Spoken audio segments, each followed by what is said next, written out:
Good morning and welcome to Redeemer Lutheran Church. I'm Pastor Gary Lodeholt.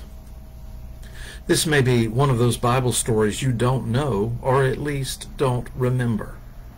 We're nearing the end of 2 weeks of talking about Bible people who messed up and how we are like them. And today's story comes from the earliest days of the church and is found in the book of Acts. It's the story of Ananias and Sapphira. In fact, it starts with a beautiful image and my favorite Bible character not named Jesus. At the end of Acts 4, there's a description of what the early church was like. It says, "Now the whole group of those who believed were of one heart and soul, and no one claimed private ownership of any possessions, but everything they owned was held in common. With great power the apostles gave their testimony to the resurrection of the Lord Jesus, and great grace was upon them all. There was not a needy person among them, for as many as owned lands or houses sold them and brought the proceeds of what was sold. They laid it at the apostles' feet, and it was distributed to each as any had need." Now, if ever there was an idealized society, this sounds like it. It was based in love and care for one another. It wasn't about acquisitiveness, but rather about living together focused on each other. Then a man who had been a native of Cyprus sells a field and gives all the proceeds to the apostles for the support of the church and the ministry. His name was Joseph, but they gave him a new name, Barnabas, which means son of encouragement. Indeed, a gift like that would have been a great encouragement and help to the fledgling, struggling early church. When you look into Barnabas and the other things he did, you'll find that the name was an apt fit for him.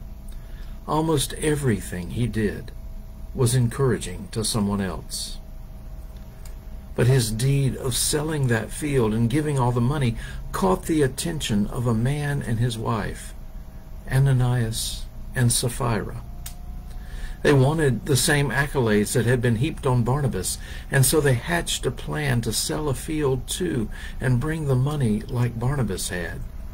Only they kept some of it back for themselves.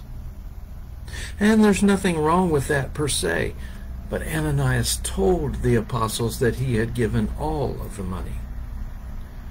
Peter immediately confronted him and pointed out to him that he had lied not to the apostles, but to God. Ananias was so stricken by guilt and shame that he just fell down and died. About 3 hours later, his wife Sapphira came in, not knowing what had happened to her husband. Peter asked her if so-and-so was the price they got for the land, and she lied too, saying, yes, it was. And when Peter pointed out her lie, she fell down dead too. Now, that's not a very pleasant story. And what it reveals about us isn't very pleasant either. Ananias and Sapphira were consumed with greed. First, they were envious and wanted the same accolades Barnabas, who had given sincerely and without reservation, got. We will be honored too, they thought, and we will have everyone's respect. So they were putting their own honor before honoring God.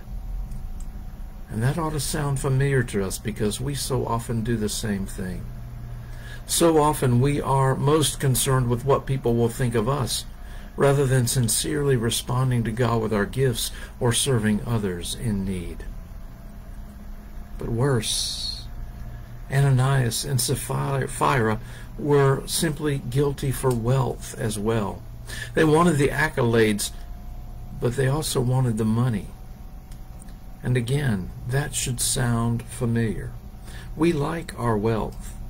The Bible is clear that we are supposed to return 10% to God of all that we have, but studies show that most of us give about 2.5%.